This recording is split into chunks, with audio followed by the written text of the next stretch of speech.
Okay, welcome to TriStar's first business forum. My name is Don Barry. I teach career-based intervention here at TriStar. Jared Ebbing, Mercer County Economic Director, is going to be doing this with me. Just letting you know about Jared. Jared is very engaged in our school systems in Mercer, Auglaize counties. Also very engaged with our businesses, of course. But I'd like to have a little shout out for Jared because he's done an absolutely wonderful job with our 2.0.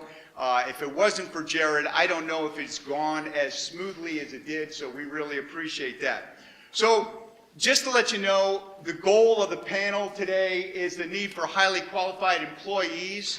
You're going to hear a lot of different needs for our manufacturing.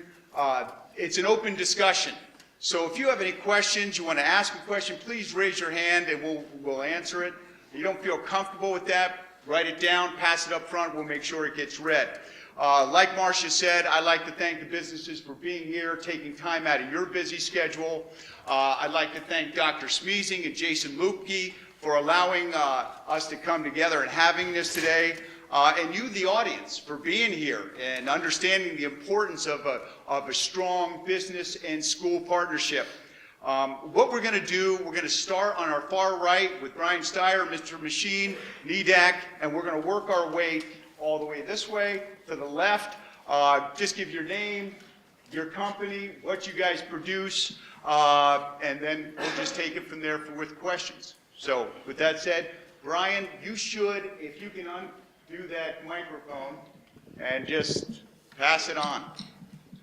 Okay, thank you, Don. Brian Steyer with NEDAC Minster Corporation, located in Minster, Ohio. We manufacture primarily metal forming punch presses.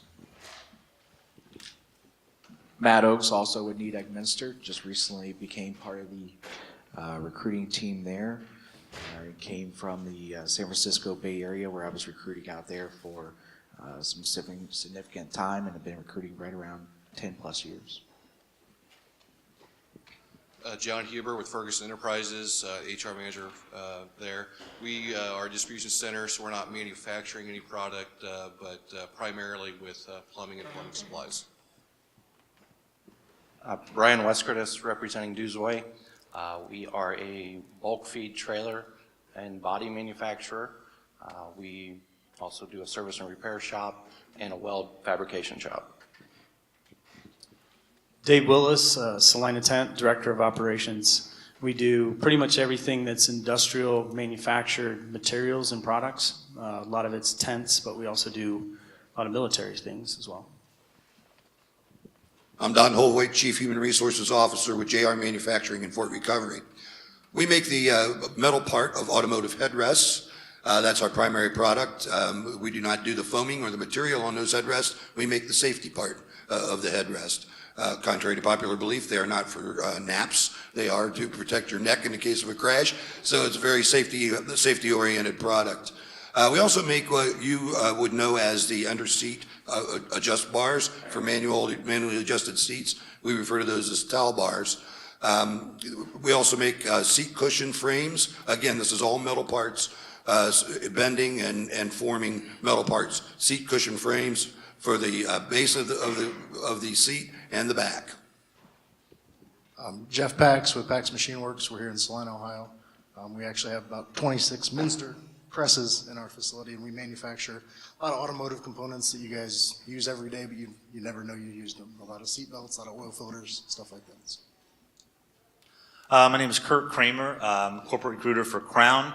Crown Equipment is obviously the #1 manufacturer of electric lift trucks in the United States. Good morning, I'm Dave Voisard. I'm a continuous improvement coordinator for AAP St. Mary's Corporation over in St. Mary's, right off of 33 across from the new high school. We are an aluminum wheel manufacturing facility, supplying wheels to Honda, Nissan, Subaru, and VW.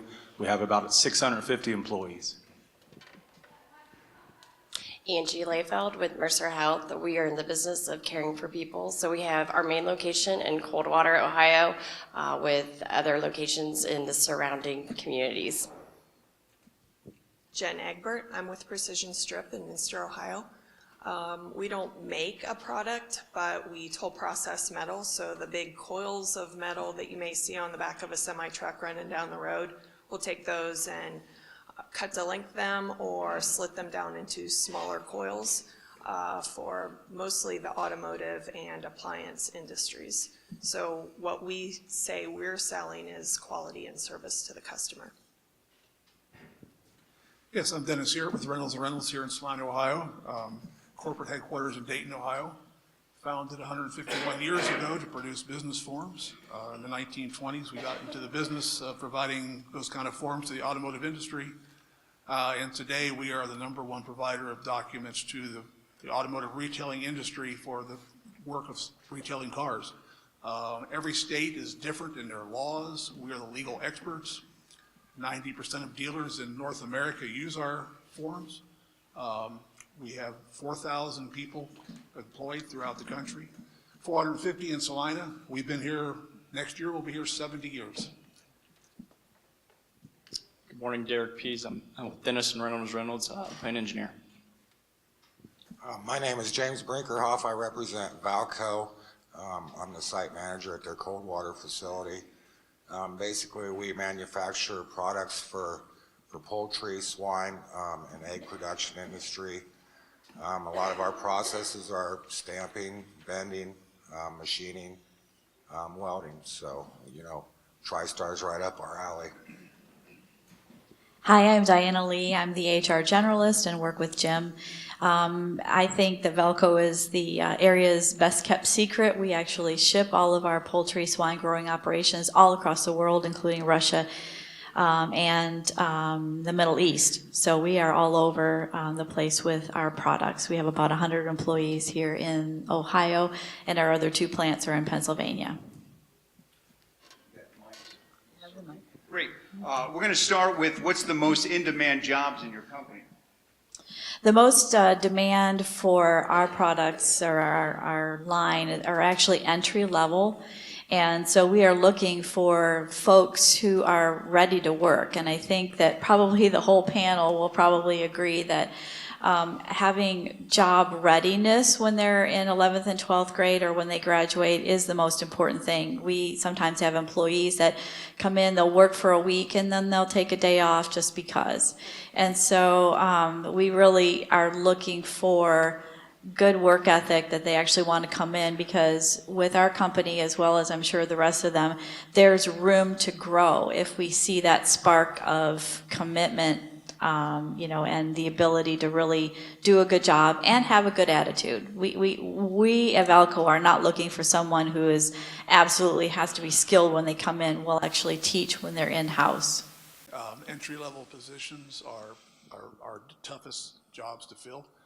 Sometimes we also have specialized positions. I know Derek, as our plant engineer, it took us 2 years to find him, which I think people will talk about engineering. It's very difficult to find engineers.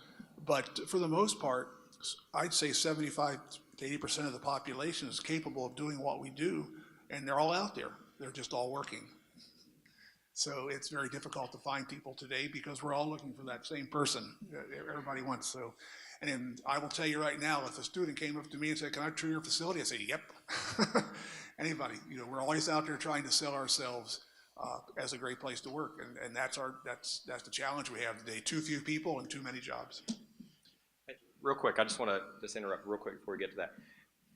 How many of you know or knew before they get here what these companies do? I mean, just by a show of hands, how many know everything you can know about all these companies, would you say, in the audience? And why would you, right? You got jobs to do, you're teachers.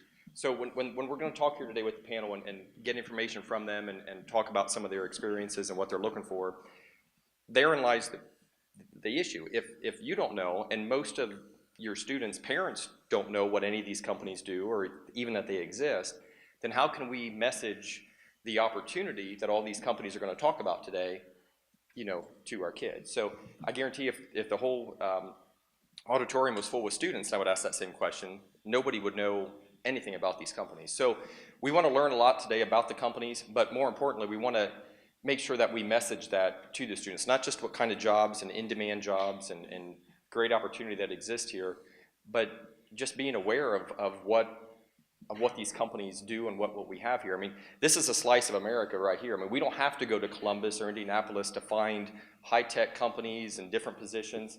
It's here. It's all here. But a lot of times people perceive that it's not. So these panels are great. I can't wait to hear what everybody has to say about, again, what they need, what kind of workforce, what kind of skill sets.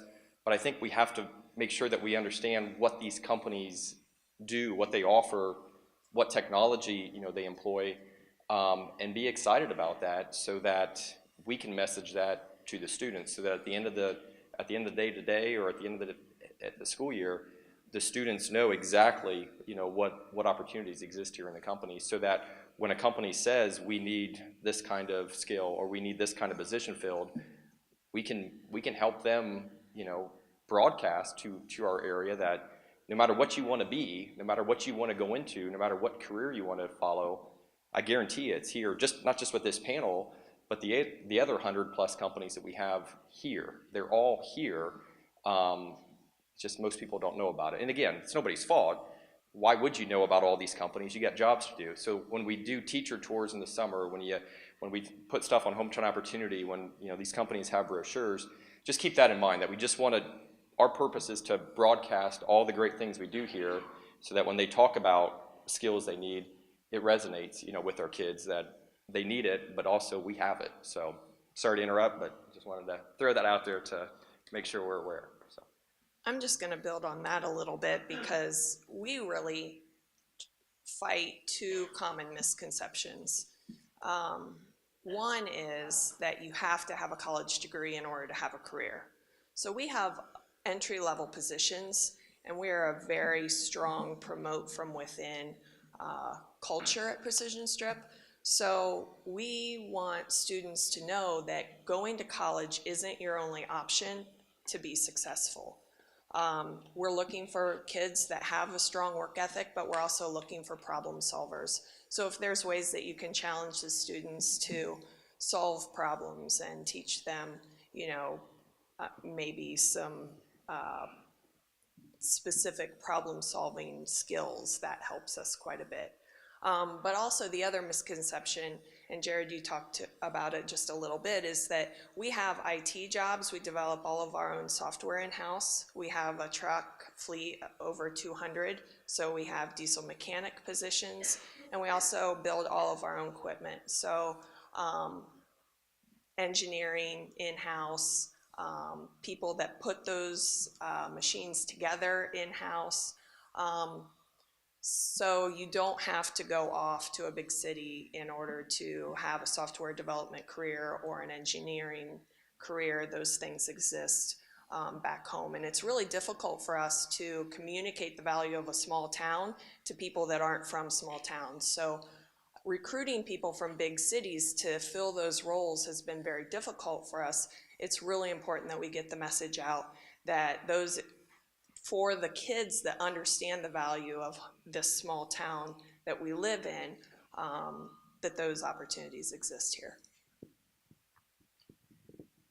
I would echo on what she says. For us, we have a lot of entry-level positions all the way to specialty positions, and a lot of times people don't really know exist within the healthcare field.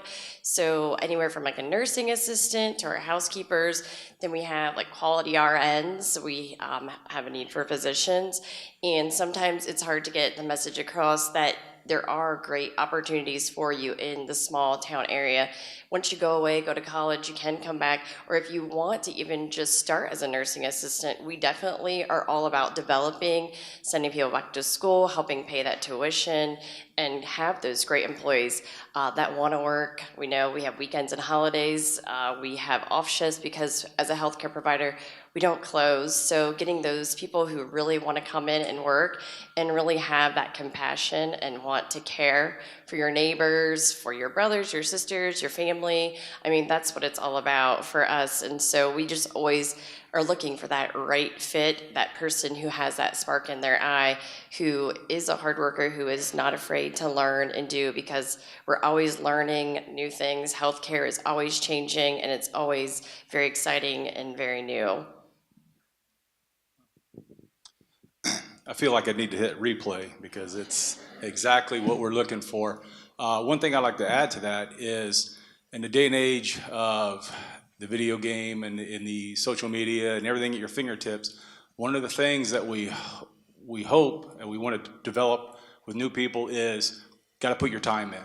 You can't go from here and expect to get here right now and get that pay and get all the things that go with it.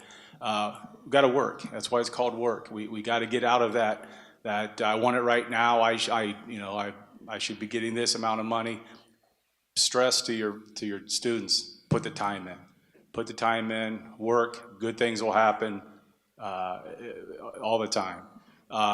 Areas that we're looking for at AAP: general labor, skilled labor, mainly comes in the form of maintenance. One of the things that we've started a couple of years ago was we actually started a scholarship to the Apollo Multi-Craft Technical Industrial Technologies program, which is about a $12,000 program at Apollo that we offer to students right now just coming out of St. Mary's. We started there. We're right now in discussion about opening it up to all area schools. That's $12,000 that somebody's going to stop out, finish in 16 months, come to AAP and make some really good money in a full-time maintenance position without the debt.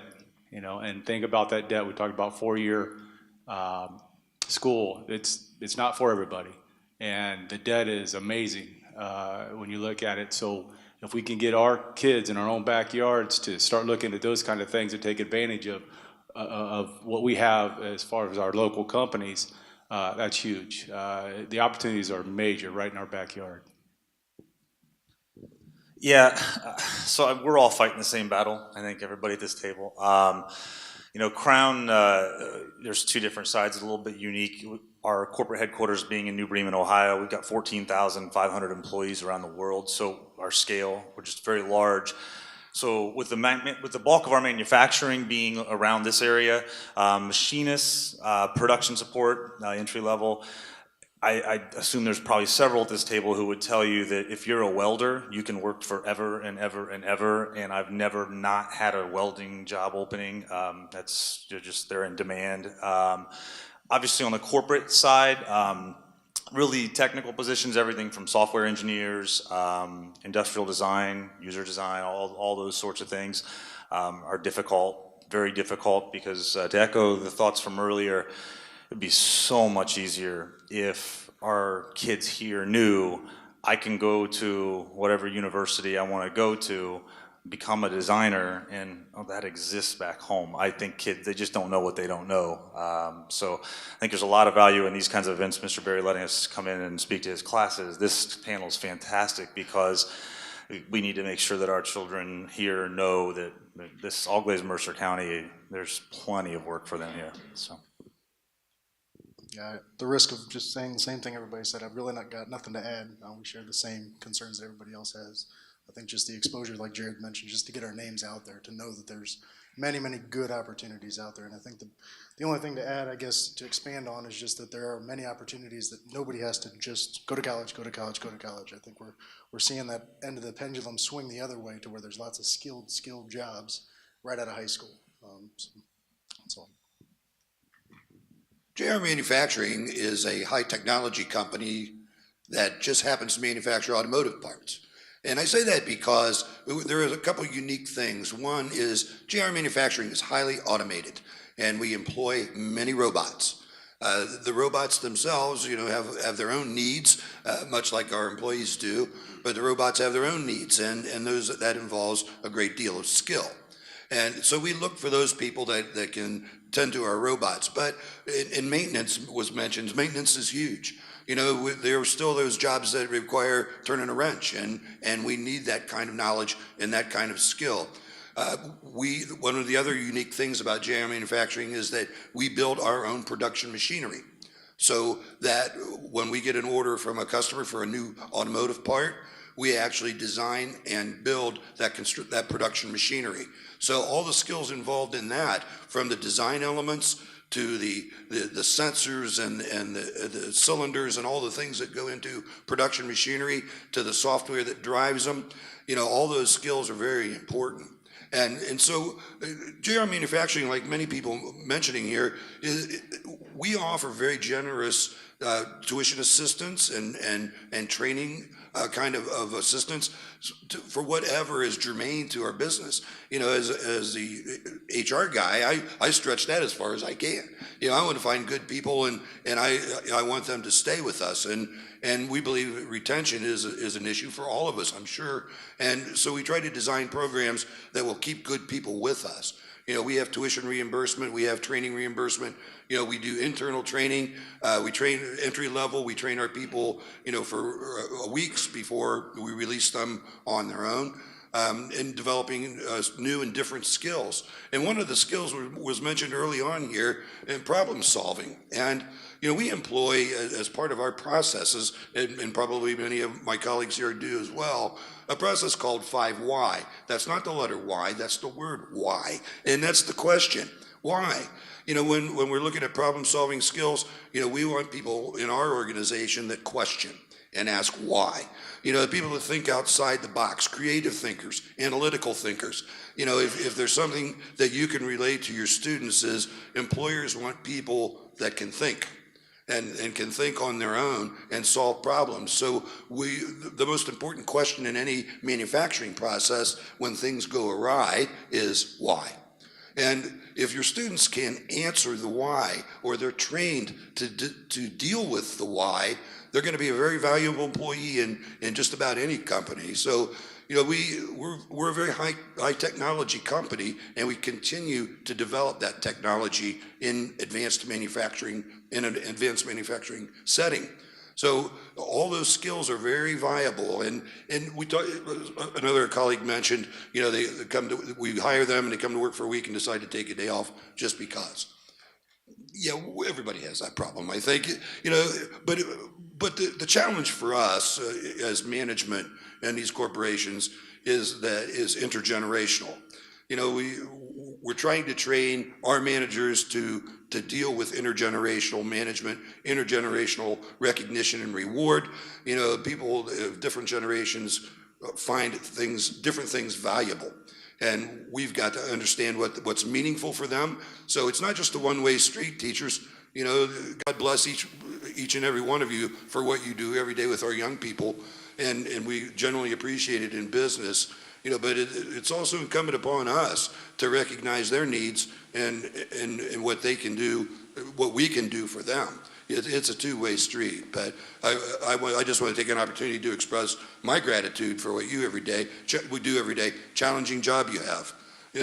I do some of that in my role, but you know, the business part enters into it as well. But you know, I just want you to know how much your efforts are appreciated. Pass.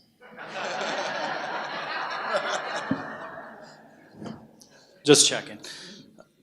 I don't know about anybody else here, but pretty much just send your students to Salina 10. It's really where it's all about. So I have a couple things. I like what Jared said. I don't think the students understand what we manufacture. A lot of people, or even the town, a lot of people think we still rent tents. We don't rent tents. We make collective protection shelter systems that save doctors in remote areas of the world from being killed with mustard gas or irradiated with dirty bombs. That's just the tiniest bit of the stuff that we manufacture at Salina 10. So I think that is very important. We have anytime you can get your students to come through, I think they're enlightened with the amount of technology and just advanced stuff that we will do here in Mercer County. I think that's very important. We do get a lot of kids who will want to go to college. They want to go to Columbus. They want to stay in Columbus. They want to go to a cool big city. You know, that's great. UDRI, University of Dayton Research Institute, is in our facility a couple times a month, working with us because we're one of the most technologically advanced people working with materials in the world. They come down and work with us on top secret stuff that I'm not even allowed to know about. Jeff won't tell me. So positions we need to fill all 3 shifts. And I will say the same thing. We can teach them how to be engineers. We can teach them how to program CNC machines. We can teach them how to do anything they want to do if I can get them to come to work. Last little anecdote is I had a gentleman who did go to The Ohio State University, was going there as a sophomore. Kid knew three-dimensional CAD, he knew 2D CAD. We have a project we're working right now to replace every single shelter system for UNICEF or a small type of military shelter system. Patented stuff. We already have the patent applied for. Hey, you want to come in, you want your name on this patent, you're basically writing your ticket to whatever job you want to get out. Kid thought about it for a couple days, he didn't want to come in, he wanted to screen print t-shirts because he'd come in later. This is one of the kids who was probably top in his class, but the work ethic, I couldn't believe it. So now that kid's got a little mark and not in the good box with Dave Willis. It's like the bad box, right? But I mean, if we can instill that with these guys, you're writing your ticket if you can put the video games down and think about long-term, when do you want to retire? So, come to Salina 10.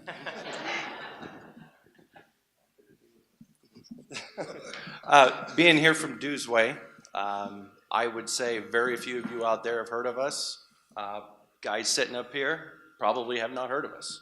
We are the smallest by far of everybody here. We have 16 employees right now. I could easily double that within the week. We need people to come out. We manufacture a full trailer, aluminum trailer. We need aluminum welders. We need steel welders. You guys see the trailers every day.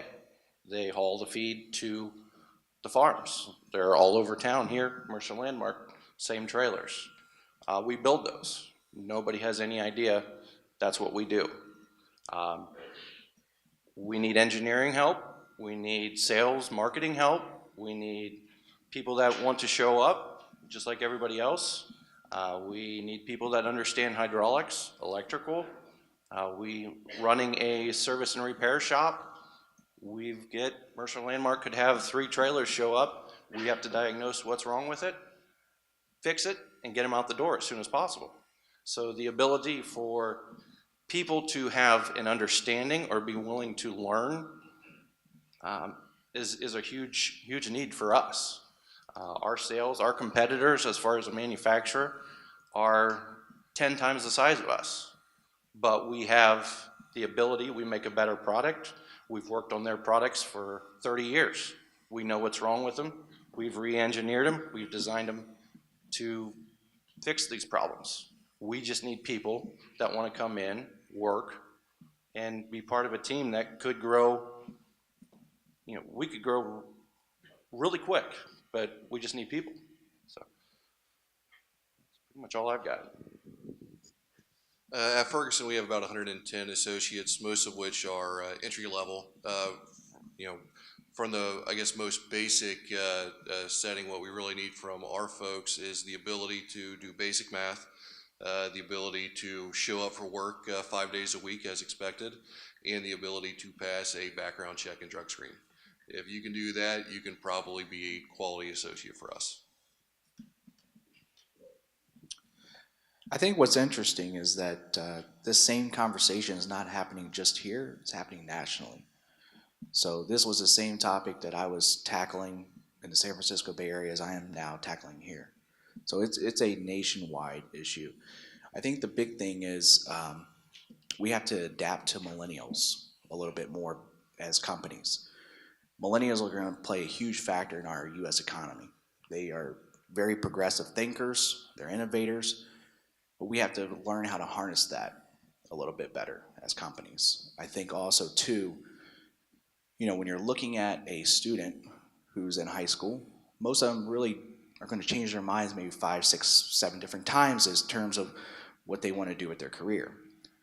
What I would tell a young student today is you are your own individual brand.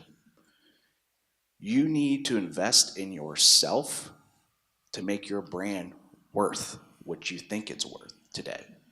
Because right now, you haven't invested yet, so you're worth nothing.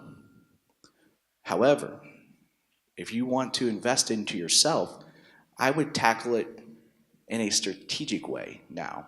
I mean, many students are going off to college, and they're coming out with significant debt. They're getting a job that doesn't pay for the debt that they owe.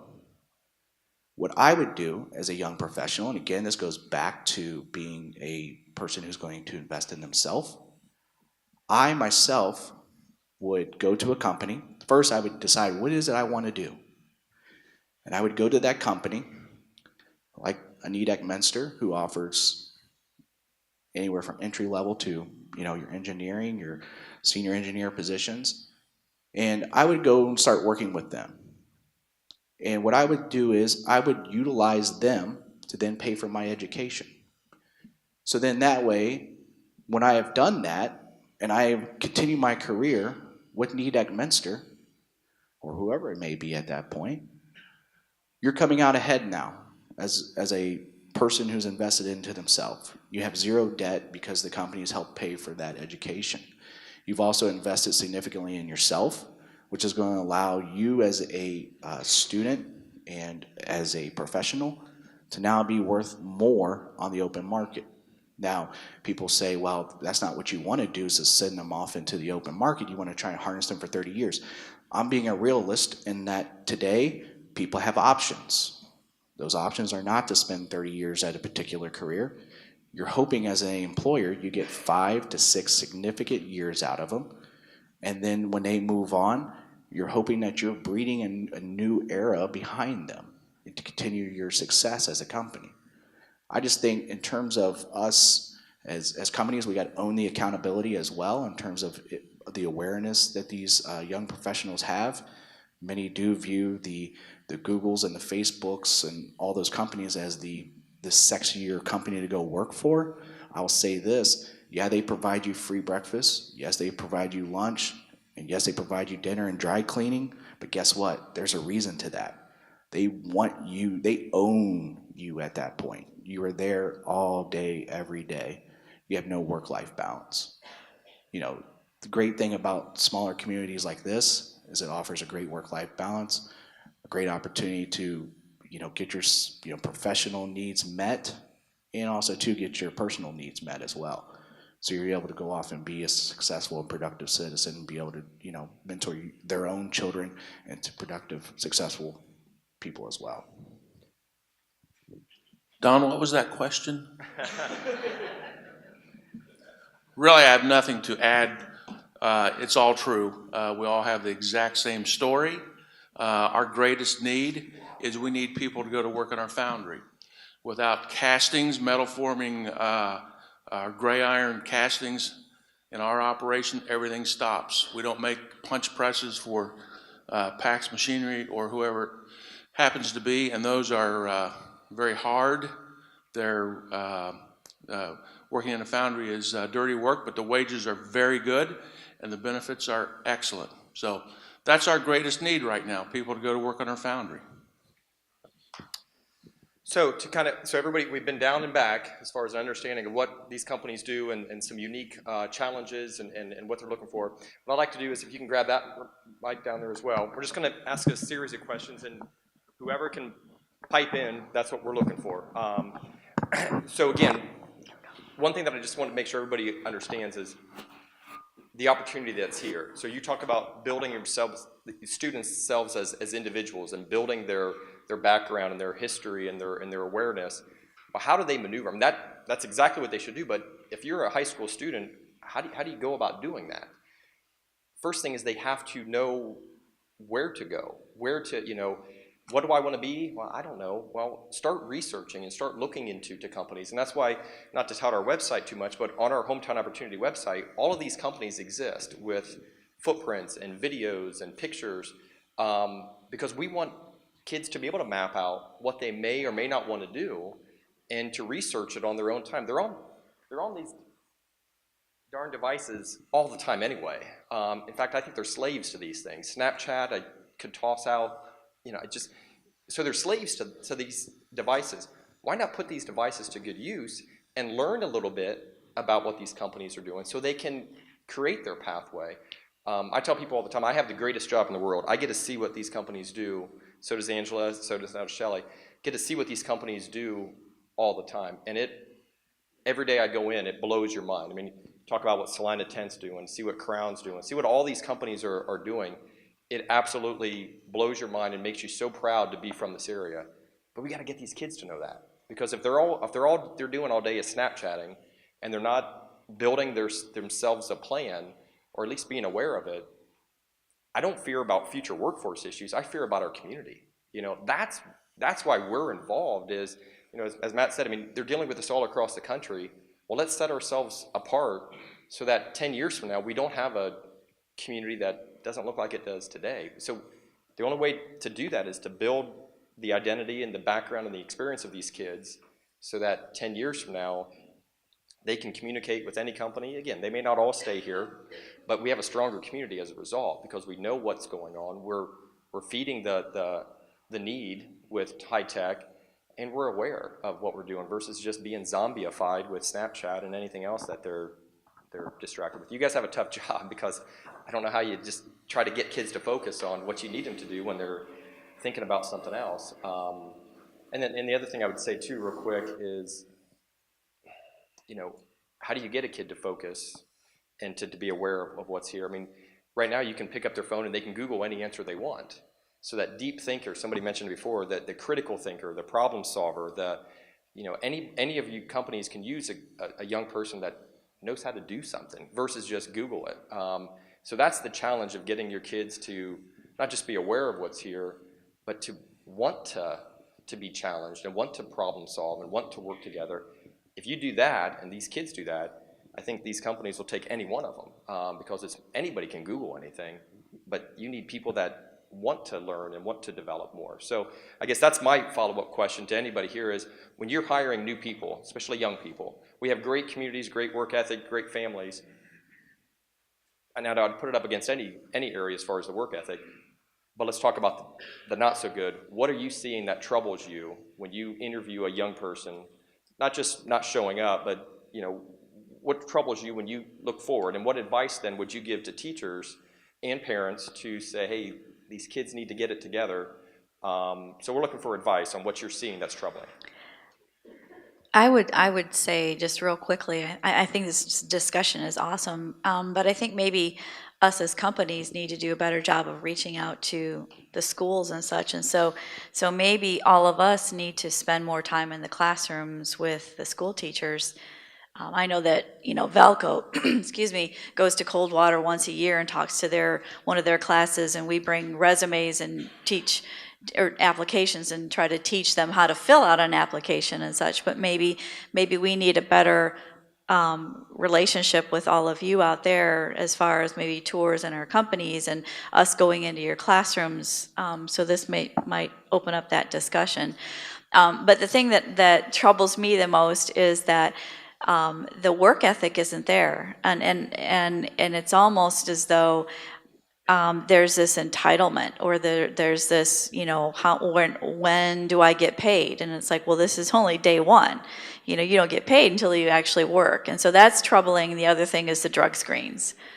You know, I mean, the classrooms that I've gone into, it's like, don't do marijuana if you're going to go for a job, because it'll show up on a test for 30 days. And so that really precludes, you know, so many of those. And I know that, you know, for all of us up here, it seems as though our standards are kind of going lower and lower as to who we need, just because of those issues of drugs, and especially, you know, alcohol issues and, you know, that type of thing.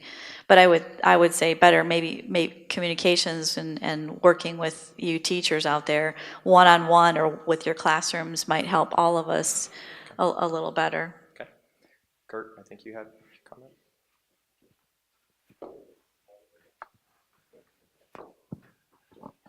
Thank you. So I think I first want to preface this with, I love technology and couldn't live without my iPhone, laptop, and all the fixins myself. But one of the things that I see, and I wanted to share this with Mr. Berry's class, I do a lot of mock interviewing in my job with college seniors, sometimes grad students, that they're just they're getting ready to go into the world. The soft skills that this generation unfortunately has, because of their tie to technology, their lack of a desire to have face-to-face conversation, is something that it's frightening to me. And if I could give one piece of advice to any kid that I'm talking to, please develop the skill to just sit down at a table across from another human being and have a conversation. If I had an engineering position open and I had 5 people that I'm interviewing for that one job, I can guarantee you only one of them is going to stand out from a conversation standpoint. It's just consistent. I hate saying things are lost art or this generation, or we all have our weaknesses, but it's something that just because of the nature of the world we live in with technology, there is just a real lack of soft skills. The ability to just, with a firm handshake, make eye contact and have a talk with another person.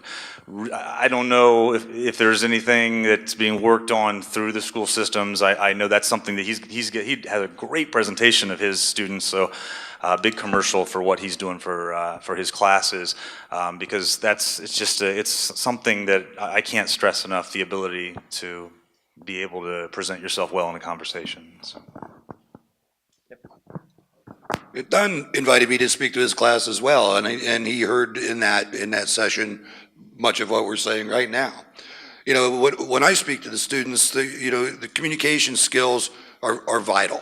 And what was just mentioned was carrying on a conversation.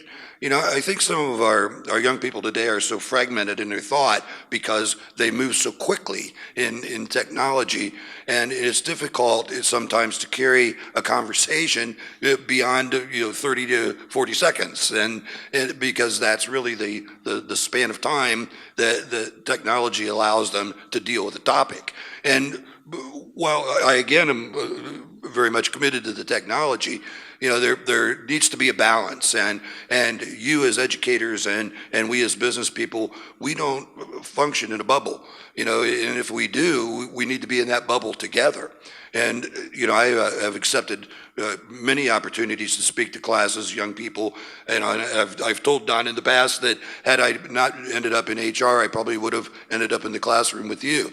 It's a passion of mine as well. So we don't function independently here, educators and business people. We function very much together, because you're producing our successes, and we very much appreciate that. But if we don't know what needs one another have, we can't adequately address them. So, it's important that we continue to communicate. It's important that we teach our young people to communicate and carry on a conversation. One of my colleagues here talked about branding, and that's very important too, because each one of those people that we interview bring a very unique set of variables to that table, and if they don't understand their brand, they can't help us understand it. So we want to know that, and we want them to be able to express that in a manner that's clear and succinct, because that helps us understand how they think. And the one thing that I say about education, and that I think is very important, is we don't want people to know what to think. We want them to learn how to think. And that's very important. Yeah, Brian and I have actually had this conversation in regards to, things at an interview that oftentimes shock us. And, you're talking about the technology and being able to Google things. One of the things that's always alarming to me is when I'm talking to someone, either a phone screen or an in-person interview, and you ask them about our company and they know nothing, and they go, well, I like this, and I just see you guys do a little bit of that. Blows me away, because I'm going, you have the ability to go Google us. I know you can go out and go on YouTube and do your research. We have an Instagram account, we have a Twitter account, we have a LinkedIn account. All your resources are right there on your phone. You can go and find out a little bit about us. So what ends up impressing me is, I had a conversation with someone from Stillwater, Oklahoma recently, and I said, what made you apply to Nidec Minster? And he rattled off all the reasons that I wanted to hear, and I'm going, wow, you did your research. I like that. You know, I mean, that to me, as a recruiter, as the gatekeeper, I like to be able to hear that you're following and seeing and doing some research on us and have a knowledge base on us. When you tell me, well, you know, and recite what I just told you about us as a company, it's a little bit alarming. Is that kind of building upon that portfolio of, you know, students have to take it upon themselves, again, even in high school, to research things, and that'll bode well for them in their first interview or just their career as a whole. You know who you are, but know what your surroundings are to go into. But that's a skill that I think has become a lost art because it's just, well, I'm just gonna be distracted by somebody just sent me a text, and so that's a skill that I guess hopefully, you know, students can gain in any kind of classroom that they have. It doesn't have to be, you know, a certain type of class. Just anything that you can do to incorporate that would be good. So really, just to build off of that, you know, one of the things that I see that I think is kind of alarming, and this isn't just with young people, it's across all ages, is really the understanding of when the interview process starts. And when I see somebody come in that is wearing like gym shorts and a tattered t-shirt, I don't think that person is looking for a job. And I see that all the time. And it's probably very similar to other folks up here as well. So just kind of understanding when you're going out to look for work from the get-go to present yourself, you know, appropriately to go get that job. Anybody else have any thoughts or comments on this? So I'd reiterate communication, and then good real smarts versus Google smarts. Being able to regurgitate an answer versus understanding what you're saying with the answer, I think is a big deal. And I'd like to expand on Ferguson. Here's the problem with being Snapchatted or Snap-faced or whatever your entire life. The first thing we do is go look your name up. And when and we've all done it, maybe not me, but when you're doing keg stands, and that's what's, you know, you linked to your profile, it's like, okay, everybody's gonna see that. You gotta start, we gotta get the kids to think that, hey, maybe that's a bad idea, because we're gonna see it. And the hospital might not want keg stand guy on their front page. So that was serious. Any other thoughts or comments on, again, advice to parents and teachers as far as what you're seeing that's kind of disconcerting? Yeah. You know, one thing in that interview, it's hard enough to get somebody on the other side of the table on time, dressed appropriately with a good attitude. You know, in a production manufacturing situation, you're limited on where you can place these bodies or these people that come in. You know, when you ask, are you available to work second, third shift? You know, I'm not sure. You know, I'm a single mom going to college. I think we need to do a better job of, you know, letting them know there's part-time opportunity. You know, it's hard on our side, but it goes both ways to manage part-time. But, you know, if you get in there and you do a good job and you work hard for 6 months, when there's a retire, you know, we're on this bubble where we're seeing a lot of retires and a lot of turnover here in the next 10 years or so, 5 or even before that.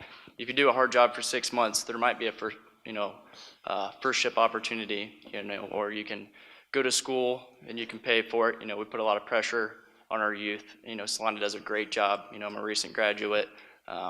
You know, from as soon as I became an upperclassman, you know, Solana College, TriStar, career advancement, self-advancement. You know, these local communities, we're all about that. We're all from this area. You know, if you can do a good job, you know, we can help pay for that. Because, you know, wanting to go to college is hard, but you got to pay for it. So I think, you know, just being willing to, you know, burn the midnight oil for 6 months, you know, work that second shift job really is, it's out there. Not exactly your question, but I've been here 21 years. And when I moved here 21 years ago, it was pretty simple. If you lived in Salina, you went to work for Huffy. If you lived in Coldwater, you went to work for ADCO. If you lived in St. Mary's, you went to work for Goodyear. Okay? Never was much of a question what you were going to do. And by the way, if you lived in St. Mary's, you did not go to work for Huffy because that was our jobs. Okay? I mean, it just didn't happen. Okay? You got me, right? Okay. We tried to put recruiting programs together. I remember employment preparation classes at Wright State and things. You know, it just all fell apart. And guess what? All those companies started closing, and we all lived that high. we had all these people losing jobs, and we were hiring them, and we had no problem filling our jobs. The economic downfall of a few made it great for the rest of us, okay? Unfortunately, he's done such a good job of bringing more industry in, we've lost that advantage. Now we have to rethink everything we're doing. And I think it's great what's happened. I mean, I don't think TriStar 2.0 would have happened if it wasn't for the industries being in this situation. We have to do something different, okay? I'm also the president of the WOLF board, the Western Ohio Educational Foundation. You know, we saw the need that if we were going to grow this university and have those engineering jobs, we had to have housing. You know, and all of a sudden, you know, more and more students that are going to school here in this area are going to the Lake campus because they can get engineering degrees, teaching degrees, they can get nursing degrees, medical degrees. We've got all these things going on for us right here. So the other story is, if they don't want to go out and get a job, go to the educational opportunities right in this area. Very low cost. There's so many ways that, and those students that go to the Wright State campus can very easily work part-time for companies, get internships. I mean, there's just so many opportunities. And we just got to get the word out that you don't have to go away to get an education. You don't have to go away to have a college experience. You can live in the area and still live in the housing. You can have the full college experience right in this area. So I'm very enthused and very optimistic about what this area has to offer our students, and that the employers, you know, we're going to have to figure out ways of doing more with less. There's no way around it, because all of a sudden it's not going to just happen. We're not going to have all these people unless we start importing people from other areas. And that's already happening. We've got people coming in from other areas of the country. I'm seeing more and more people interviewing for jobs that just try to move in the area. And when they get here, guess what? There's no housing. Okay, so it's hard to find a place to live. That's the next issue we're working on. Yes, it's hard to find a place to live. And the other good news for the students out there, wages are being driven up. No question about it, because we're competing for the same labor. So this is an economic boom time for this area. So students that want to stay in the area are going to ride that boom. And I think it's just important we get that message out. So Dennis, you made a comment. I want to segue into our next line of questioning as far as the opportunity for students for internships or part-time jobs. And this goes to anybody, if you had the right student, whether it be a high school student from Don's class or high school senior, or a young student going into engineering or whatever it is at Wright State, how many of you would snap up a person and possibly look at them, not just for part-time work, but if it's the right person, possible internship, possible continuing education? How many companies, I guess, and maybe if you can talk to that, if you find the right person. Show hands, okay? You know, if you found the right person, how many of you would offer that kind of continuing ed, continuing development, professional development for the student? And now, again, we're going to talk about more and more students having that, but being aware of that possibility. But how many of you, and I guess, who can talk to internships, continuing ed, professional development, if you find that right young person to develop that skill all the way through your system? Anybody talk to that yet, Matt? So we actually have, and I won't touch on it too much because I don't run this particular program, but you know, we offer internships with high school students. So high school students that are at TriStar or at Apollo or places like that, they have the opportunity to be able to come in as high school students, particularly their junior year. They're able to come in and start getting a education on what we do, and also too, again, it goes back to investing in themselves. They're going to, you know, walk away with a knowledge base. If they're, you know, they want to get into machining, you know, we're going to expose them to that. We're not going to treat them like high school students in terms of, you know, stand here and watch me do it. You know, they're going to get true, genuine, hands-on experience. And then if they want to continue moving forward with us as a company, we're going to continue investing into them. So at that point, we have a technology center inside of our company that they're going to get additional educational services from us personally. And then if they're wanting to be part of a 2-year program, we're going to help them in that venture as well. Or if they want to go into a 4-year program. We also have a very successful, which Brian here started, and it's continuing, and I'll let him touch on this, which is our our internship program with all our college students as well. Yes. Well, I think I know that we're all singing the same song, because we're all willing to do all of the above. But at Minster for, I don't know, 30 or 40 years, we've had a very active co-op program, particularly in the engineering world.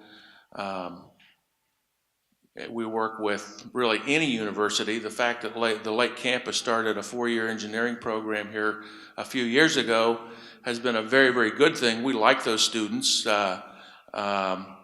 because with those students, we can work them year-round.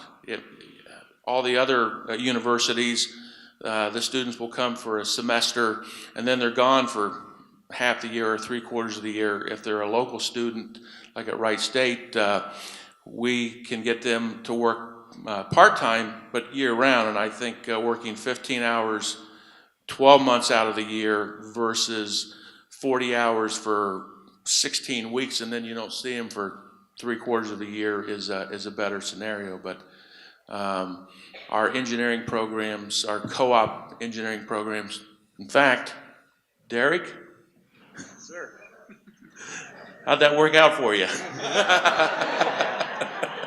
I wouldn't be an engineer today without it, that's for sure. So Derek was one of our engineering co-ops a few years, and every once in a while, a good one gets away. Thank you, Brian.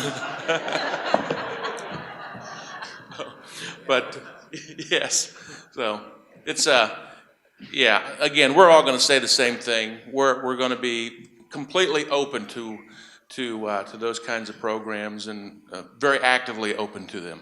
And real quick, I know we talk a lot about engineering, because we have manufacturing here, but it's not just engineering. I mean, graphic design and interactive media, all these companies and many others that obviously couldn't be here today, the internships, the business analysts, the computer, networking, we see a lot of jobs posted on our website, and I'm amazed on how many co-op jobs are being posted right now for spring of 18 or summer of 18.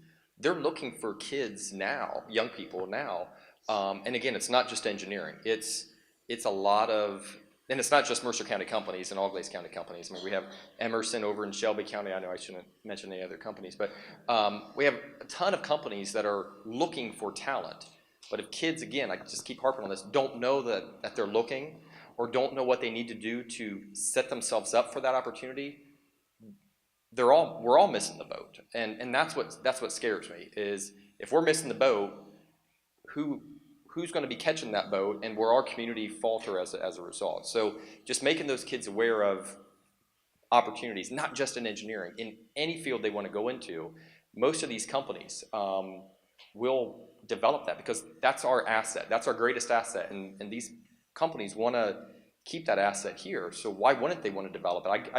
I would assume it's a lot cheaper to develop homegrown assets than search all across the country to try to bring somebody in. The HR cost of that is probably quite high. So this kind of relationship, you mentioned it earlier, developing those kind of linkages would probably be cheaper for everybody, and we have a better community as a result. So, Don, if you want to ask another question. Well, mine's not so much a question to you guys. It's more of a thank you to our Salina staff. All your students have worked at almost every single manufacturer up here. And, I see some teachers here, and, every time there's a 2-hour delay, they're expected to work with you guys. And it's the patience of Salina staff to do that, to let them out to do that, and you can see the need. I see Mrs. Black up there and Mr. Fowkes. We really appreciate you guys doing it. It's you're hearing the message from these businesses up here, but there is such a great need. And I'm going to go a step further. Jared Ebbing, he did say the amount of pressure you guys are under, the testing that you guys do is incredible. It's he made that known at a manufacturing meeting, that what you guys do and the testing that you have to do is unbelievable. But I'll go a step further, and since we have so many personnel directors, our teaching staff they're evaluated 8 times for an hour every time. That's a lot of stress on them It's a lot of stress on our administration. So if you have a meeting, I mean, with your legislators, maybe you can discuss some of these things. Hey, these guys are engaged. All our area schools, St. Mary's same way, Coldwater same way. But man, with all the testing, all the evaluation process, it's really tough. I taught mathematics. I was with Mrs. Guggenbiller there, and you could never, to get the grasp of the curriculum, going from Pythagorean theorem to box and whiskers plot and do it in one day is a ton. So one favor for you, if you could just share that with because I know that this staff and everybody in Mercer County, and I taught at St. Mary's CBI too, same way, they're all engaged, but what do we do? So if you could do that, that was more of a letting you know that, did more of the question, but it would help out a great deal. So, if you could just tell us there's a lot, I know the opportunities out there, what opportunities do you have for students? And we touched on it a little about college. What do you offer? I know Brian's at the end in Minster Machine. You've got a lot of, you guys have an associate's degree. If you want to talk about that, maybe college tuition. You're talking about our training center, right? Yeah. So 3 or 4 years ago, we built a training lab for skilled trades, very similar to what TriStar would have for machine trades and electrical. And so that the coursework that is in there, and it's there are instructors for both areas, but that curriculum has been articulated as college credit to Cuyahoga Community College. So students can come to Minster and get an associate's degree right there on our facility. So yeah, that's what we're doing. Again, we're trying to get a competitive advantage. We're all up here competing for the same talent at Minster. By the way, I should have mentioned earlier, Nidec Minster, formerly the Minster Machine Company. Most people still know us by that name because we spent about 120 years branding that, but we were purchased 4 or 5 years ago, 2012, 5 years ago. But yeah, that opportunity is there. Tuition reimbursement is there. Lots and lots of opportunities. What kind of career development, I've mentioned before, for positions that people may not know exist in your company, career development that if you found a student that was interested, maybe not in a specific job, how many juniors and seniors know exactly what career and job? I mean, most adults don't. But if they had a passion for, let's just say, art, how many of you could maybe articulate positions within your company that maybe these folks don't know exist, that if you had a student that was interested in a class, you could develop their interest and hone it into an actual position at your company? I know at Salina Tent, you guys are looking at different material testing. Crown probably more in the graphics and things that, they know you build lift trucks. But so if anybody can talk about some of the positions that maybe they're not aware of, that if they have students that would say, oh, I can be an English major, or what's that going to get me? Well, maybe it's technical writing within a position in the company. That's what I'm looking for, is a unique position or positions within your company that people may assume you do one thing, but there's more to it than that. And if you could get some students to develop, how would that look? So, we offer internships. You had spoken to that a little while ago. One of the areas I think that we struggle with, and I mentioned IT earlier, is IT is such a large field, and a lot of times we'll have students come in and they think that IT is networking or building up PCs or working on the hardware aspect of it. I think it's difficult for students in this area to understand that there's software engineering going on. And that's an area where if we had local kids that came in and got their foot in the door in a software that had interest in being a software engineering, we develop our own ERP in-house, we talk to our machinery, you know, a lot of really cool advanced things going on in our IT department. And a lot of times it's very easy for us to find people that are interested in IT that really think it's all about the hardware and the networking aspect. So that's an area that we struggle to get in to fill interns in our software side of the house. Reynolds being a printing operation for the most part, in Salina at least, we have 50 employees in our graphics department. Those are individuals who basically work on those business forms and documents. We have 20 artists, anywhere from creating works of art that are part of the dealership's image. We have expanded recently into direct mail within the last 5 or 6 years, which means we're sending out those postcards that you get from your dealership that says you do for an oil change. We're also in the email business. And artists are designing these mailers, designing the HTML that you get into your computer. You know, so we've got 70 employees in the art field. You know, most people don't think of us as a place to employ artists, okay? But that we're in the business of creating forms and creating image. We do so many different things like that, and as we're growing that business, we've dedicated a whole group of people just to direct mail. And I don't think it's an overstatement to say if it wasn't for Reynolds and Reynolds, there would not be a post office in Salina. We do so much mail there. We keep them in business, okay? And it's in small towns. It's hard to keep an open post office. We're basically supporting that whole process here, which again nobody thinks that Reynolds and Reynolds is a direct mail company. We are probably the largest package shipper in the state of Ohio. We have FedEx trucks parked at our door day long, being filled up with boxes going all over North America. Okay, so it's one of those things you just don't realize. So appreciate it. Kurt. First of all, please send your associates and students to AAP St. Mary's Corporation. Sorry.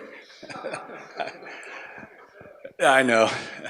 Along those lines, one of the we also have internship in our engineering department. Work with area colleges. One of the neat things, in the time of computer, is our design. We actually have our engineering group that designs our wheels, and we'll design the wheels and then submit those to Honda, Nissan, Subaru. So it's really neat. So we got to kind of create what's out on the road. And for young, brilliant minds who love to do that, that's a great opportunity to be able to see what's come to fruition out on the road. Another thing is I talked about earlier about maintenance in the Apollo MIT program. That's really something that we are pushing a lot. The Multicraft Industrial Technologies program up at Apollo is a 16-month program, and it's about $12,000 that we are offering local students, local seniors, to get on a scholarship to move right out of high school, right through this program, working part-time or full-time if they wish at AAP, and go through the program. I'd like to, just for a second, talk about a success story that Don knows about. One of Don's students, Jaden Heitkamp, over at St. Mary's, was a 2015 grad, went through Don's CBI class, and had a vision, was interested in maintenance. And this is what I talked about earlier about putting the time in.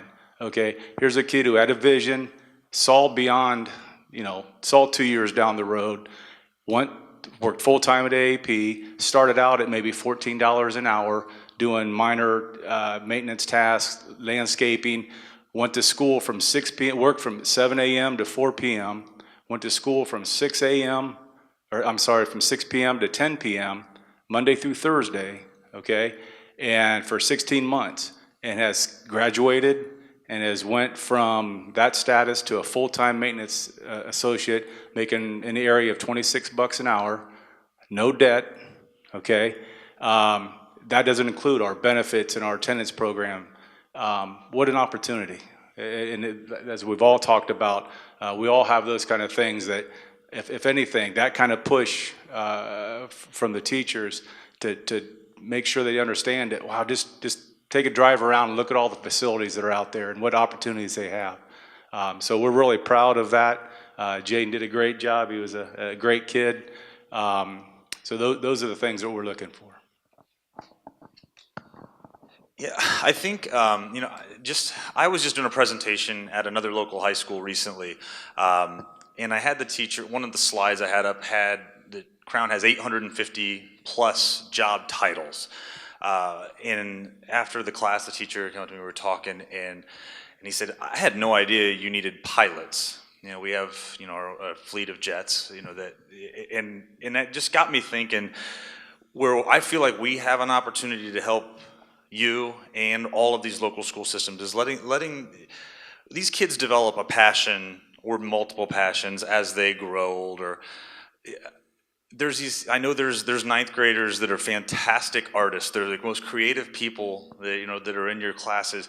We need to do a better job of communicating that they can go to school, they can come home and they can draw at our place, at Reynolds and Reynolds, at multiple other places, if they're graphic designers. I think we just helping these kids understand that whatever their passion is, if maybe they're not headed towards college, it just isn't in them. You know the students. But what do they love to do? They're the person that ripped their bike apart when they were 5 years old just to put it back together again. Guess what that might be? That might be a mechanic. That might be a field service technician that goes around and fixes our trucks. So really tying where these kids' passions are to what jobs are available here. And I know, speaking for Crown, we can do a better job of making sure that we let you know the positions that are available, because it's everything from, I need a sous chef right now, if anybody here knows a sous chef. I mean, it's stuff that you don't think about. We manufacture forklifts, but we have a restaurant. You know, we need pilots. We need people to work on our airplanes as well. So, you know, it's at all of these companies. I mean, I didn't know how big of that graphic design was as big a part of Reynolds. I mean, I'm just learning as I'm sitting up here, and I think we all can do a better job of making sure that we engage with you, you know, to help you understand what we need. I think for me, the biggest uh-oh moment was years ago. I was at a school, wasn't Salina, it was a different school, and I asked kids what opportunity they thought was here. Well, first of all, I asked them, how many of you think you want to stay in the area someday? And it's amazing how many kids actually do raise their hand. I know I wasn't one of those kids, but it's amazing how many kids understand that we got something special here. So it was amazing how many kids raised their hands. But then I would ask them, okay, keep your hands up if you think your career opportunity exists here. And they almost all lowered their hands. And I said, why do you say that? And almost all of them said, because there's nothing here but farming and factories. If that's the perception we have, and not sous chef and pilot and graphic design and software specialist, we're done. Done. Our population will plummet like other rural counties. And then these guys won't expand because of that misperception. So that's number one. So that's why I was asking the question of what different kinds of opportunities. It's not the specific title on the job, because in 5 years, some of these titles are going to change again, because there's careers that don't even exist today that will exist in these companies. Or conversely, hey, you know, kid wants to be XYZ. In 5 years, that career may not exist anymore either. So just make it, like you said, making people aware, making a young person not asking what they want to be when they grow up, but what's your passion? What do you like to do? What problem do you want to solve? And then guide them, you know, into that direction from there. Kids can't be something if they don't know it exists. You know, I want to be, you know, that misperception, that the unknown is what I think is killing us as far as not being able to fill positions that kids don't even know exist, so, or will exist in the future. I mean, how many kids talk about, you know, artificial intelligence and additive engineering, manufacturing, automation? I mean, it's things that don't even exist yet that these guys are talking about careers right now trying to fill in the short term, but what's the next 5-10 years look like? So I agree with you, trying to communicate that and just opening eyes to as much awareness of what's here and what could be here, I think will help us have these conversations, you know, into the future. So, yeah. I just want to touch on something you just said there. You know, before I moved here, I'd never lived in this area before until 4 months ago. And my wife's originally from the Minster area, so she wanted to return. I didn't think there was anything else really outside the Bay Area. It's kind of like, this is where the U.S. economy is today. And for the most part, some of that's true. But what really impresses me about this area is there are so many successful companies that are within like a 10-mile radius of each other. You know, for instance, you have Crown, you have ourselves, you have Dannon, you know, you have PAX. You have all these successful companies, and people here are doing quite well for themselves professionally. I just think people need to, you know, students and young professionals need to realize careers are here. You don't have to leave your community and your comfort zones, though sometimes that's good. But you can, you know, stay right here and have a successful career and be able to support, you know, yourself, your family, your hobbies that you want to do. And I think the one thing that they need to understand too is you can do something you're passionate about as a secondary project as well until you feel like, you know, if you don't want to work in a factory per se, you can, you know, do that and do your side thing until you're able to then launch it individually then at that point. But yeah, I just think there's so many great opportunities here, and I was greatly surprised by that when I first got here. I was just like, man, where am I going? And, you know, to see all these successful companies that are global companies. I mean, Crown is global, we're global, Dannon's global. I mean, it's genuinely amazing. We have a significant impact on the global economy, not just the U.S. economy. I just want to take some time here. There's two ladies in front. Angela Hamburg is New Bremen's economic director. She, and a lot of people don't know, but she's been very engaged with all these companies. They offer a scholarship that a lot of your Salina students have gotten from welding, and it's all because of Angela. We really appreciate, and so does the companies. And Shelley Bussey from Amby. Take the time. She's excellent. She comes in. She's a great speaker. Will work with your classes, and you know she's very engaged with our manufacturer. So we wanted to tell that to you guys. Next question. Kind of pivoting on what we were talking about before. I was talking about the future. So a lot of you have talked about in-demand jobs and things you're trying to fill now. Just for those that maybe don't know, tell us something maybe. As long as it's not top secret, Dave, you can't talk about some of the things. But some of the things you see coming in the next 5 years. You know, I always look at, you know, I tell my own kids this, you know, it's like, well, we're doing pretty good today. It's like, well, today's half over. What's tomorrow look like? So tell us from your perspective, different companies' perspective, some unique things or some things you see coming down the pike that'll be game changers and things you're going to need as a result. Again, no top secret information, but just things that you see coming down the pike. So, anybody? If you've been on 29 between Salina and St. Mary's, you've probably seen our expansion that's going up right now. We're building a rather large pipe yard out there. But with that, we'll have about 15 to 20 jobs out in that area, which will include positions such as some welding and metal fabrication and things of that nature that will be more skilled labor that we don't currently have within our main box DC. So I think one of our big pushes is moving from traditional two-dimensional drawing and thinking of everything in terms of 2D to drawing. We're doing all our prints, everything in three-dimensional now. So whether it's Inventor or SolidWorks, you're taking something that you would think, oh, it's a party tent for a wedding. All those fittings, all those corner things are all coming together in three-dimensional so we can stress and load test them and do different types of compliance testing depending on what state it is. So that is coming. That's one of those internships that we would love to have 3 or 5 kids right now who knew how to draw in 3D. We would take those kids. The other thing is it's very expensive to fabricate a mold to make something. So we do a lot of 3D printing. We'll print from those drawings to prototype and test our products, and then we'll go ahead and cast them after that. Automotive headrests are not necessarily the most glamorous part of your automobile. They are located behind your head.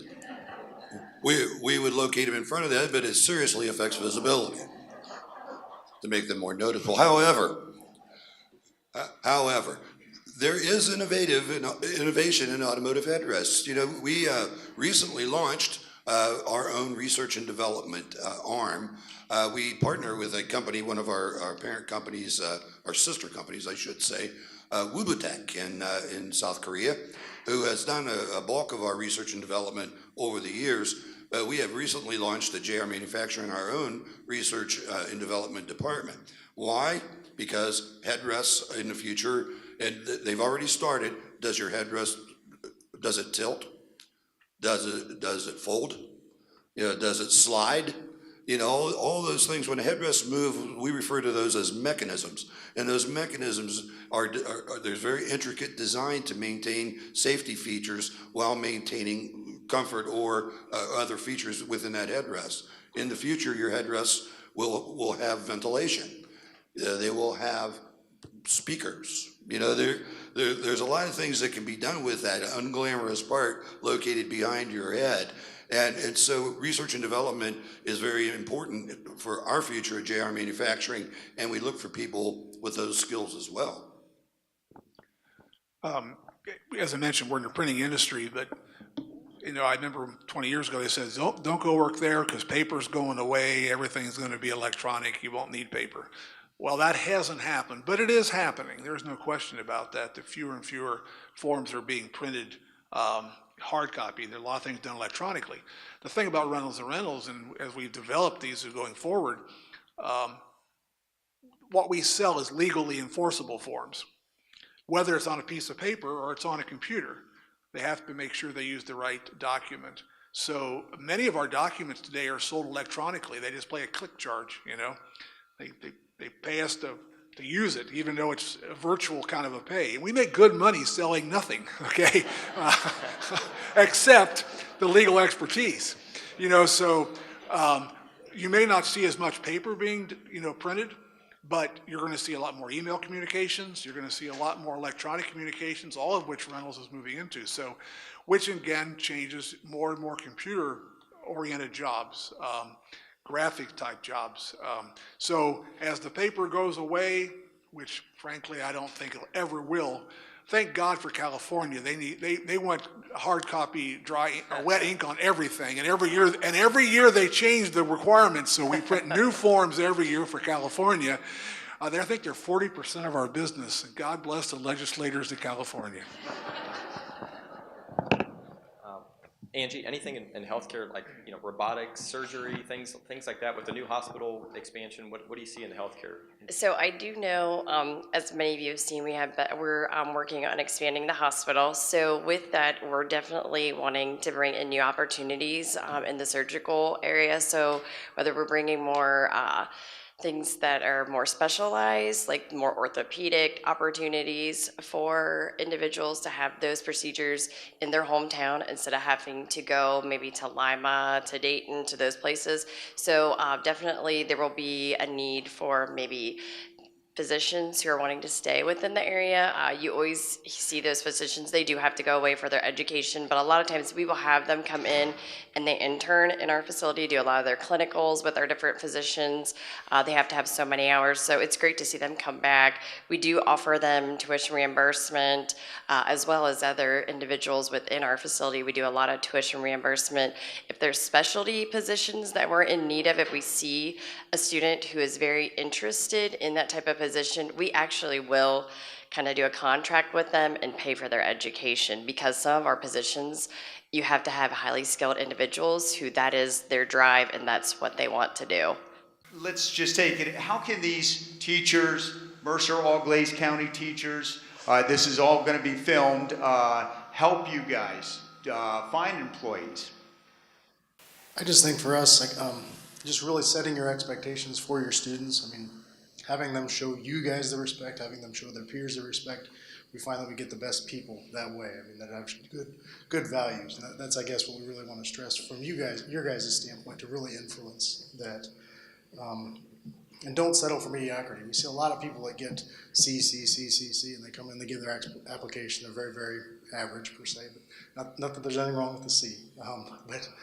Just not settling for that, really pushing these students to excel in all that they do. I think that's critical. And another big thing is come out and visit. I mean, come out and visit not just PAX, come out and visit Crown, come out and visit everybody, and just see the opportunities that are out there, because we're going to be in our classrooms more. Had a great opportunity with the 7th grade middle school from Coldwater to work on their STEM project just recently. We're going to be doing a lot more of those activities, and I hope you guys are going to be doing the same things. But really working with your students to engage, just to keep making them better. 3 words: raise the bar. Continuously raise the bar. Jared and I spoke about this early on before the session began, and the expectations is what matters, and what we expect from our young people is what they can deliver. But if our expectations are low, basically human nature would dictate that's what they deliver. So 3 words: raise the bar. Continue to raise the bar, and when they meet those expectations, raise the bar again. You know, deal with their passions, but keep raising that bar. Not to pitch Jared, but the Hometown Opportunities is a wonderful place. If we can somehow drive the kids to get there, or do it during a homeroom or whatever's going on now, to actually physically look or do a report on each company or something like that, they'll have to deep dive into the research on that and see what's going on.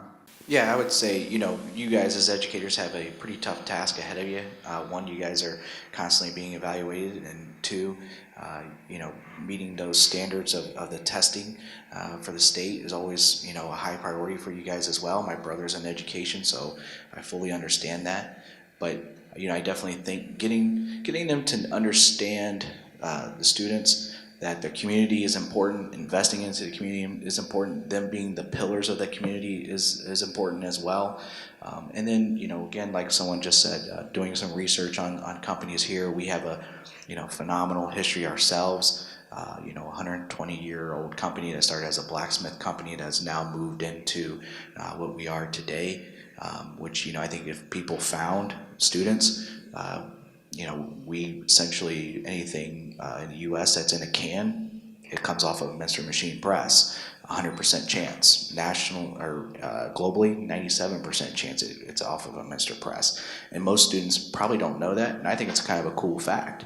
And I think if they did some research on it, they'd go, well, why do I got to leave here to go work for a global company if it's right here in my backyard at the end of the day? I just want to say a few words. For those of you who don't know me, I'm Shelley Bussey. I work for the Auglaize Mercer Business Education Alliance. So these companies, most of these companies, you know, pay my salary. And I left Crown in February to take this position. And I've, like Jared said, have just been blown away. So this summer we did teacher tours at many of these companies. And I mean, just amazing, the different opportunities, what some of these companies are doing. After the teacher tours, I literally sat in my garage for a whole weekend, and my husband kept saying, what are you doing? And I was like, these amazing companies started in their garage. I know something's gonna happen if I just sit out here long enough. Nothing happened. But, you know, so I don't know, last month we brought 4 different schools. I had the 7th graders go to a lot of these different companies. You know, Midwest Electric, they put a hot dog on a hot wire and they burned the hot dog, and the 7th graders thought that was the coolest thing ever. But, you know, it really does need to be a partnership between what's happening in the businesses and what's happening in the schools. I've also spent a lot of time in the schools over the last several months. And teachers, oh my God, after I spent a whole day at WAPOC, I just thought I was gonna die. Not that there was anything wrong with the kids, but being in front of the kids all day long, I was like, when do I get my Diet Coke? When do I get my break? So way to go, teachers. But I think the real challenge that we have is getting the kids to understand. So I have an 8th grade son who over the summer has gotten just infatuated with the Rubik's Cube. And he has been studying algorithms, and he can solve it now in 30 seconds. And now he's got a 5x5 and a 6, that's his Christmas list, is these Rubik's Cubes. So I asked him, I said, okay, so you like to study algorithms, you like to problem solve, you like to challenge yourself. So what kind of career could this roll into? And he thought about it for a little bit, and he looked at me, and he said, well, I could be on YouTube and I could teach other people how to do this. And I was like, no, what about computer science? But you know, they don't even that. He doesn't even understand what that is, because we need to do a better job of getting those kids exposed to that. I had some parents call me the other week, and their son is a senior, and they wanted me to come and talk to him because he has no idea what he wants to do after high school. And I think that's just so sad that, you know, I'm asking him questions and he has no idea. Like, he doesn't even have a general pathway. So, you know, I'm doing a lot of getting the, you know, businesses into the schools and the schools out to the businesses. But I still think we really have this challenge on how do we get kids to experience those jobs? What kind of activities can we do? And then put that activity, connect that activity to a job so they can start understanding, you know, maybe when they're in 6th grade, they do some different activities in 7th grade and 8th grade. And so by the time they're a senior, they've experienced all these different careers, and it helps them understand which path they want to go down. So I could probably talk for like 3 hours, so I'll just finish with that. But you know, making this connection is really important. Or Shelley? I do have a question. So you're getting the kids out into the schools and the businesses are coming into the classrooms. Now, you guys all talked about interviews and how kids don't know how to interview. Well, when a lot of us went to college, we had mock interviews before we went to interview for a teaching position. Do they do any of that with the company? I mean, I know many of the schools have like a day where they're doing mock interviews and they're doing different events with the schools. And do they actually go into the company and do an interview? Most of the companies go to the schools. Yeah, I've done that before where in Coldwater, actually, where I went to Coldwater School and did mock interviews for half day with the students there. Because you guys have to remember what we see, what the kids see. They come in, they're seeing their parents, and we have parents coming in who is dressed inappropriately. So that's what our kids are seeing. So it's very hard for us. Yes, we dress appropriately at school, but we have to make sure that they have a different type of models in a lot of cases. I think the gap to me is, I think it's great you come into the schools and do these things during school time, and as you said, the testing and the teachers, you know, so I'm a 7th grade teacher, and so what I see in my classroom is that work ethic, you know, trying to create that work ethic, but when they go home, they don't have that. A lot of my students go home to no parents at home because they're working that second shift job or they're doing those things. That's where the gap is. The gap is you can come in for 6 hours and we have them for 6 hours and we teach those things. But when they go home, they go to all their technology and they don't have that other step unless they're in a, you know, football or something. You can get them into one of those activities. But there's a lot of kids that want to go right in there and they're going to play their games and that's the rest of their evening. They don't have a mentor. They don't have somebody there that creates that work ethic, that wants to make sure their homework is done. You know, we have all these programs with kids for, you know, the teacher sends home what they are missing or their work, you know, so that the parent sees it, but the parent just signs off on it and sends it back. There is a bridge, there is a huge gap between the time they leave school to the time, you know, they go to bed, and some don't go to bed at the right time, but we need mentors in our school. We need people that are, you know, in these corporations that kind of look at those kids and maybe mentor those kids so they have that work ethic. Come in after school programs, that's what I see. You know, take a kid and mentor that kid, because I have a lot of kids that don't have that and have nobody that has any interest, whether they get their homework done or not, or whether the parent even comes to their football game. I think that's the gap we're missing here. The gap has to be filled, those after-school hours where somebody, you know, you want that work ethic for yours, and I do too in my classroom, but it stops there, and then that's the gap. And I think we need more of that, fill that space that they're using on their phones and all that technology needs to be filled. So what kind of programs or activities, after school mentoring? I mean, sports are great, but to do some of these types of things. I think they need one-on-one. Like, I think it needs to be people like me that have kids grown and I'm an empty nester and now I'm kind of looking for something to do. I just have my hands in my kids' things. So maybe if I was, you know, a worker in one of those things, take a one-on-one kind of individual, take them to your place, let them, you know, spend some time there. 7th graders need that. That's when they're missing that. When you get to high school, then they are looking for those jobs, but you're missing that huge gap in there between that time. I think they need that parental supervision. They're not getting, but they need somebody to mentor them, you know, to take an interest in them. They just want someone to take an interest in them. And, you know, Would you say- be responsible and create what you guys want and what we want. You know, we want that for our kids to have that work ethic, you know, and that's where I see the gap. No. And I'm not sure exactly how to fill it. I don't have the answer. I just see that gap. That is the huge gap, I think, in between education and what we're doing here and what goes on after. So can we all agree that historically, this area has been known for strong, that's why we have so many great companies and low unemployment rate. Historically, strong work ethic, kids that are able to and willing to do what it takes because they have strong family backgrounds, et cetera. Here's the fear, is over time, that is slowly eroding because maybe some of our best and brightest assets are gone, and those that are left maybe don't have that same. So, and then you couple that with kids that have become zombies with technology and don't have the hands-on skill sets, soft skills, because you're being forced to teach to a test, right? So it's a confluence of a lot of different issues that if we don't get ahead of it, will this area still be known 20 years from now as that unique, shining county on this, you know, with the strong work ethic? That's what keeps us up at night to make sure that that doesn't happen, so it doesn't ebb any further.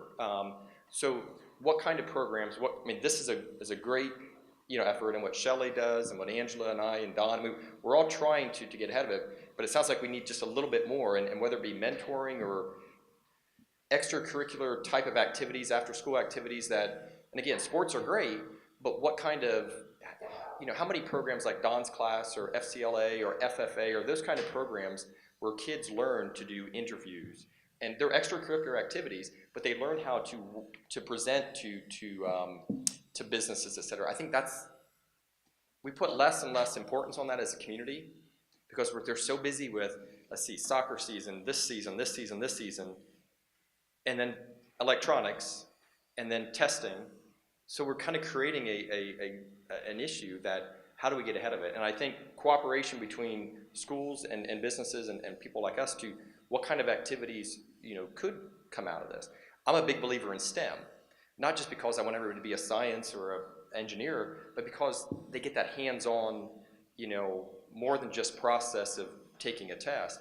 And then you get, as Jeff said, companies involved with some activities. I mean, those kids are beaming when you're in there. They gotta have an award with PAX, and they gotta learn things. So more of those kind of activities.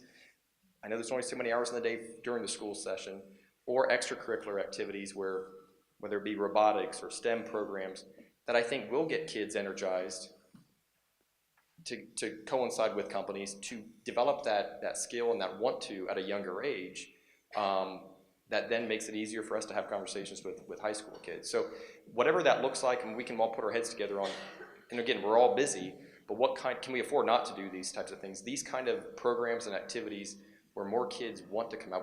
I coach robotics at Coldwater, and when you talk about it, we had an open house at the library. How many families and kids come to the library just to see what it's all about? There's interest there. It's just we got to make it a priority, and we need to team with companies and skilled individuals and parents, volunteers, whatever, to infuse that, because if not, 10 years from now, will we be known for the same work ethic and the same kind of skills that, again, everybody's dealing with this across the country, but we're better than that. We can do more. How do we do it? And that's going to be the challenge. So, but I agree with what you're saying. How do you find that time to do it? We have this panel up here. I know there are a number of teachers, special needs, or with special needs students. Could you all just show of hands, because I know we're kind of wrapping it up. Could I just show of hands? Could you put your hand up if you are hiring students with special needs? Perhaps they need job coaches, those kinds of things, or any of you, I know a number of you, your companies do. So if you look at those people with their hands up there, are more than not, they are hiring, and you know Reynolds as well, they are hiring your students. Connect with these guys, talking out, a number of them are working PDR, those kinds of things, but how admirable, if you look at this panel, this is just a little small slice of what we have to offer, but if you look at the numbers that hire those students, so we hear, well, who's going to take our students? Who's going to take that kind of student? You're looking at a whole panel full of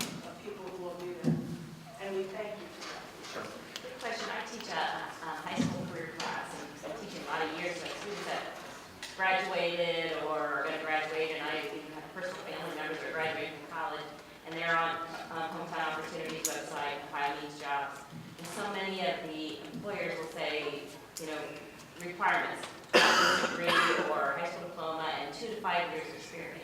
So then they go, well, that's not me, I don't have experience. Is experience in your workplace, the way you write your openings, if you had internships and co-ops, does that count as experience, or is it gonna be, you work 40-hour weeks, that's an experience? Because I try to tell someone, apply anyway, because you've got all these internships, but they're saying that I don't have full-time jobs, so they want somebody with 5 years experience. How do you approach somebody who's afraid to apply because you write it 2 to 5 years experience? I think absolutely they should go ahead and apply, and you should encourage them to do that. You know, we're putting job ads out there, and of course, we would love to find somebody that has 3 to 5 years of experience, but the fact of the matter is, often we don't. So. It's discouraging to the young, to let you know, I know you're dreaming for this, but a lot of maybe possible people that apply are going, I'm just a college graduate, I don't have that. Sure, that's a great point. That's a good point. I would just think it's important to stress to students that getting interview experience is valuable, even if you don't get the job. You know, get out there, get your face out there, say, look, I'd like to know more about your company. I think I can speak for everybody up here. We're all willing to do about anything these days to help people make a decision to come to work for us. You know, we're all friends up here, but I think there might be some cutthroats up here too. But you know, we're all trying to find people. So encourage them. Just get out and get the interview experience. Even if they don't get the job, you know what? We'll remember them. Maybe a year from now, we'll think, gee whiz, remember this guy? You know, we keep good records because we don't let good people get away. I think that's a very valuable point being made there is experiencing the interview process. However, understand that from our perspective, we also have laws and regulations. And you're writing job ads the way we do sometimes. I agree, it's a catch-22. And it's a horrible spot. But understand that from our perspective, you know, I always say that the 2 most legally charged times that an employer faces with an employee is when they're hired and when they're fired. You know, and so please understand, you know, that there are a lot of regulations that, you know, and laws that dictate how we write job descriptions and how we write ads, and you know, and when we interview for those skills, how we evaluate those skills, you know, and it all has to do with discrimination, of course. You know, but again, I would encourage that application as well. You know, I mean, we may have to write it that way, but I would encourage that application. I would add, especially with the, you know, it's that catch-22. Well, how do you get a job without experience? And, you know, you can't get it, you know, vice versa.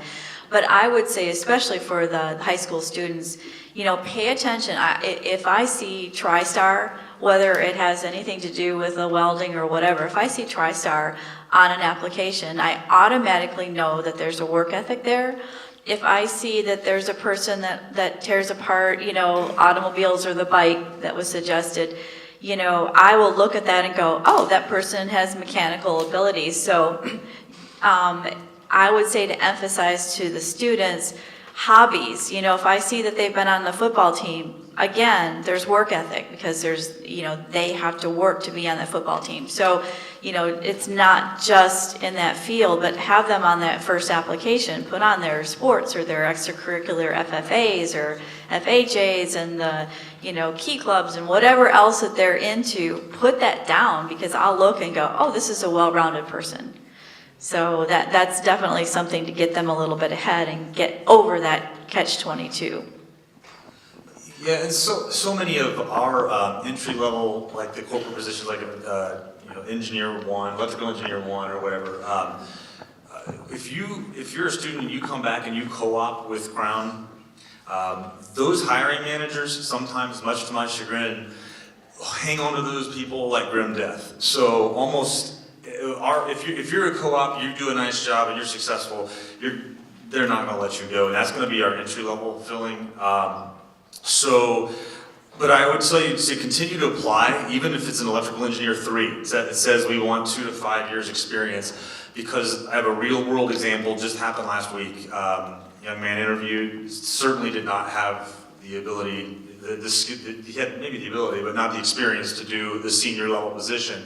Interview was so impressive that an electrical engineer 1 position was created, because they weren't going to let good talent get away. So I would definitely say continue to apply, but to their point, there's certainly legal reasons why we have to have job postings look the way that they do.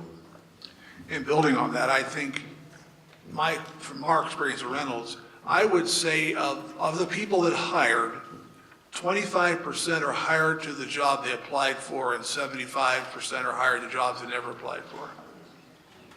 Because we look and say, look, they're not a fit here, but they're a fit there. And I'll have that job open in a couple weeks or whatever. So once they get in the door, we're starting to evaluate where they can go. It may not be the job they thought they wanted, but we might have a better job for them. So that's the importance of getting in the door. One thing that I would like to add, with us being very small compared to everybody else up here, and we don't have the name recognition, I've posted service technician, repair guys, welding jobs. I've not got applications, 0.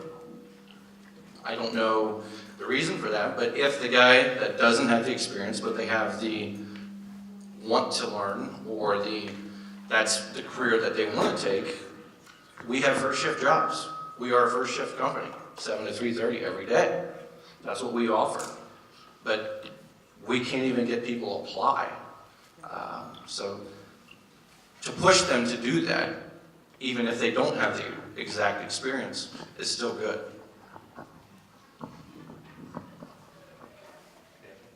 Okay, just real quick, one of the things to add to that, we've all talked about entry level, but we need leadership as well. So, I mean, I look back over the 30 years I've been at AAP, and back in the day, basically we have a structure. You got operators, then a FLS, a first line supervisor, then a supervisor.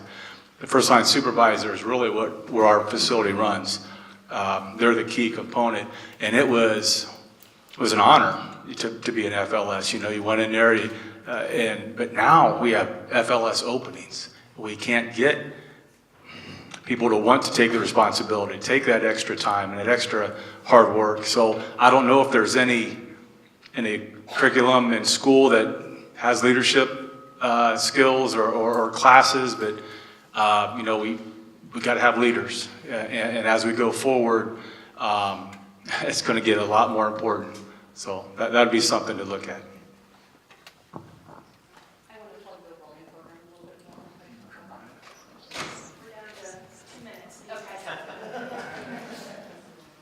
I've heard 4 companies mention the need for welding, and thank you for mentioning the welding program that I do help facilitate. We are kicking off on our next session in February, and we've been holding this program since 2012. We're up to about our 15th session. 125 candidates have went through our program, and I realize that your teachers here today, but also please keep in mind that your mothers, fathers, aunts, uncles, neighbors. So you may know somebody who would benefit from getting the skill set to work at any one of these great companies. So with our welding program, it's $900 for 90 hours of hands-on learning. The students, if they are currently in high school and they're 18 years of age, they only have to pay $100 as long as they pass a drug test. We have companies who support our initiative that will pay the difference of that. So it's a great opportunity for them to be able to get this training within 7 weeks, 90 hours of hands-on learning, and get into a full-time job at any one of these great quality companies that are represented up here. So if you know a student, or you have a child, or you have a niece, nephew, or neighbor who you think would benefit from this program, please make contact with your guidance counselor, who will contact Jared and get that information. It's a great opportunity, and we have great success stories that we do not promote enough, but we need to work on that. So thank you for being here. Okay, that concludes our ceremony. I'd like to thank Marcia Helen Joris for putting this all together. Of course, our business forum for being here, Jared Ebbing for being here, and you, the audience, we really appreciate it. Have a great Thanksgiving.